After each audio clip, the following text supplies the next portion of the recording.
Hello friends, welcome to defence matrix. तो आपको याद होगा कि ऑपरेशन सिंदूर के दौरान इंडिया ने स्ट्राइक करी थी पाकिस्तान के जकोबाबाद एयरबेस में। तो इस एयरबेस में F-16 के मेंटेनेंस हैंगर को टारगेट किया गया था, जहां पर एक बड़ा होल सैटेलाइट इमेज में दिखाई दे रहा था। तो पाकिस्तान का ये कहना था कि बहुत ज़्यादा डैमेज जो है नहीं हुई है। वहीं पर इंडिया का ये दावा था कि ग्राउंड में भी इन्होंने अच्छे खासे एसेट लूज किए हैं। तो अब इस चीज़ को 6 महीने हो चुके हैं, लेकिन अब भी जो सैटेलाइट इमेज निकलकर सामने आई है वो पाकिस्तान के दावों की पोल खोलती है और दिखाती है कि डैमेज यहाँ पर कितने लार्ज स्केल पर हुआ है। तो सैटेलाइट इमेज में देखा जा रहा है कि ये हैंगर जो है धीरे धीरे पूरी तरीके से डिसमेंटल किया जा रहा है, यानी कि ऊपर से खाली एक छेद जरूर दिखाई दे रहा हो, पर अंदर से पूरी तरीके से ये हैंगर खत्म था। और जिस तरीके से इसको तोड़ा जा रहा है उस तरीके से ऐसा लगता है कि यहाँ पर जांच भी चल रही है स्केल ऑफ डैमेज की, और ये इंडिकेट करती है कि अंदर जो भी कुछ रहा होगा वो बचा नहीं होगा।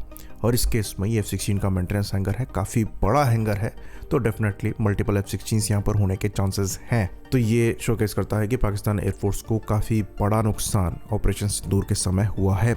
खाली एयर पे ही उन्होंने एसेट्स नहीं लूज किए हैं, बल्कि ग्राउंड में भी उन्होंने एसेट लूज किए हैं। एवैक्स को लेकर तो पहले ही उनके द्वारा कंफर्मेशन दे दी गई थी। तो ऐसा लगता है कि जिस तरीके से ये पूरा हैंगर टीयर डाउन किया जा रहा है, यहाँ पर जैसे कि हमने बताया डैमेज को असेस करने की कोशिश करी जा रही है। हो सकता है यहाँ पर कोशिश ये हो कि जो रिबिल्ड किया जाए वो इस तरीके से किया जाए कि जिस तरीके की डैमेज अभी हुई है वो फ्यूचर में ना हो। तो अब यहाँ पर क्लैरिटी नहीं है कि यहाँ स्ट्राइक किस चीज से करी गई है, ये ब्रह्मोस थी या स्कैल्प मिसाइल थी या दूसरे ऑर्डिनेंस थे, पर यह चीज कही जा सकती है कि डैमेज यहाँ पर काफी ज्यादा हुई है। तो जकोबाबाद जो एयरबेस है इनका, ये काफी ज्यादा इंपॉर्टेंट है। यहाँ पर यूएस कॉन्ट्रैक्टर्स भी रहते हैं जो कि लॉजिस्टिक्स देखते हैं F-16 के, साथ में एवैक्स भी रखा जाता है और ड्रोन फ्लीट भी यहाँ पर इनकी कुछ मौजूद रहती है।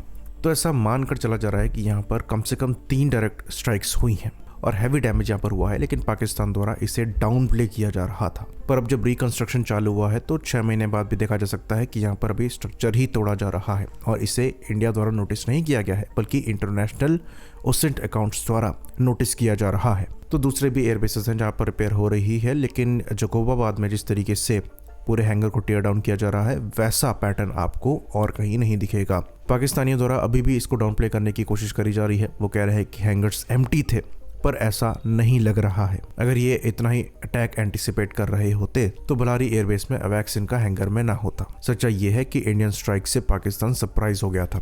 उनको नहीं पता था कि इतना डीप जाकर इंडियन एयरफोर्स आसानी से स्ट्राइक कर सकती है, वो भी अपने एयर स्पेस में रहते हुए। उनको लग रहा था कि उनके पास long range air defence systems हैं, जिसकी वजह से इंडियन एयरक्राफ्ट इंटरनेशनल बॉर्डर्स के क्लोज पे नहीं आ पाएंगे और अपने वेपन पेलोड को ड्रॉप नहीं कर पाएंगे।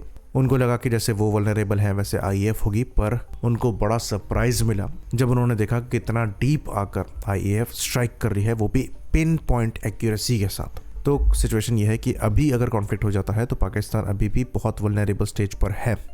जो हैंगर्स हैं जैसे कि हमने बताया रिपेयर हो रहे हैं, कई जगह पर रिपेयर कंप्लीट हो गई है, लेकिन कई जगह पर अभी भी रिपेयर वर्क चल रहा है।